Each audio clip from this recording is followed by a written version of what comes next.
Okay, for this first set of exercises for this unit, you're going to be concentrating on simplification.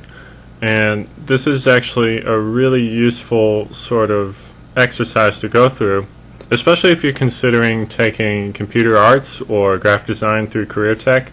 The whole field of graphic design and a lot of the applied arts like industrial design and so on all use this sort of way of thinking where you think to yourself, how can I make this read as this or that in the simplest way possible.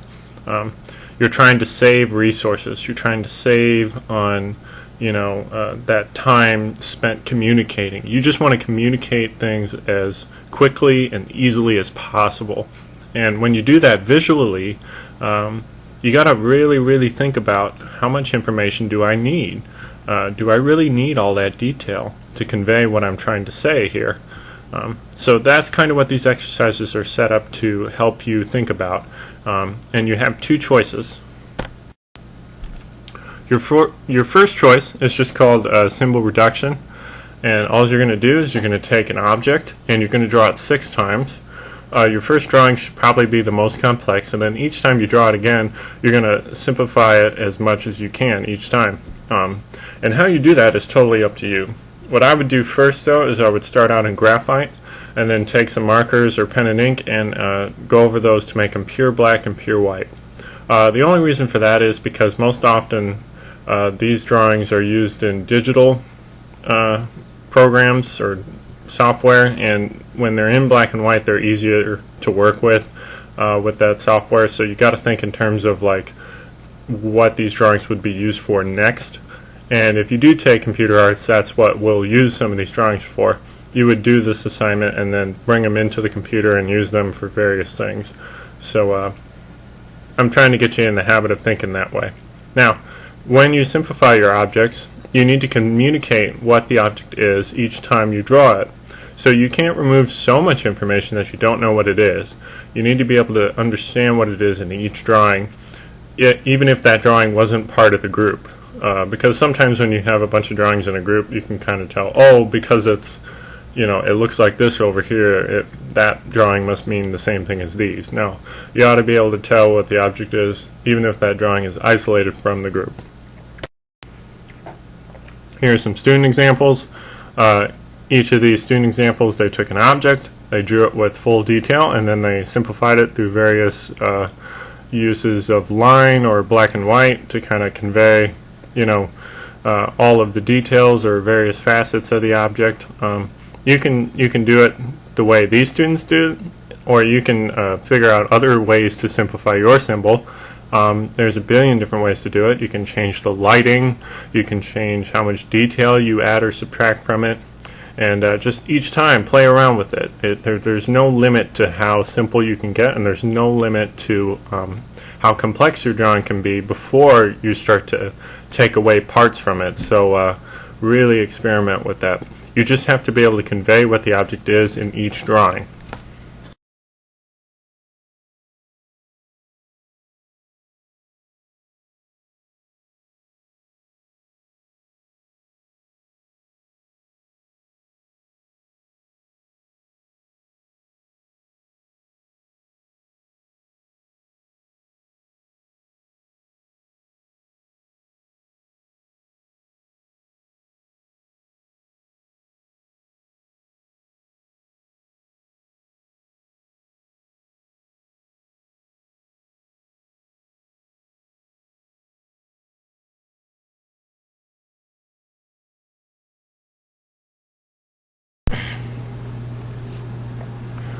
Your second choice is to redesign some restroom signs.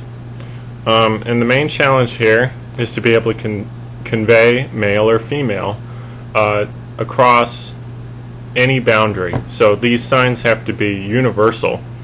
And what that means is that no matter where you come from, or whether or not you're able to read, or what you understand as male or female, you ought to be able to look at these signs and say, oh, that's male, or oh, that's female. Okay? So that can be really challenging, especially if you don't know kind of what each world culture considers male or female. If you're not quite sure, you might want to do some research as to what other cultures sort of consider male or female roles. You want to make these as universal as possible. So imagine these are restroom signs at like an airport, and everybody who walks in there may come from completely different understandings of what male and female are. Can you convey what male or female is to them through the use of some universal association with male or female? Okay, so that's a really big challenge for this. When you make your design, you're going to have to design both the male and female sign, and you can't use words. You have to use pictures. So you got to think of some kind of symbol or something that conveys male or female. I would also recommend that when you start your design, you make it first in graphite, and then your final has to be in pen and ink or black and white. So you can use markers or whatever kind of marker you have yourself to make it pure black and pure white. I think I say here that it has to be on a 9 by 12 inch sheet of paper. If you want a larger sheet of paper to make your designs a little bit bigger, that's fine too. And you can use photographic references, although I really want to limit your use of those. Try to stay away from previous solutions. Don't use anything that's already been made. If you're going to try to do this right, you have to think of your own solution for what you think of as male or what you think of as female. And if you look at some of the examples later in this presentation, you're going to start to get some ideas. So hopefully you don't use an actual previous solution. Try to find your own solution. And the main objective here is to convey a symbol or create a symbol that communicates a fundamental need. Everybody has to use the restroom. So how are you going to convey the main difference in that need, which is the male facilities or the female facilities? If you're not sure how to do that, just stick around, look at some of these examples, and kind of think about what you would do for your own solution. The main concern here is to create two symbols that convey different things. So two different genders, really.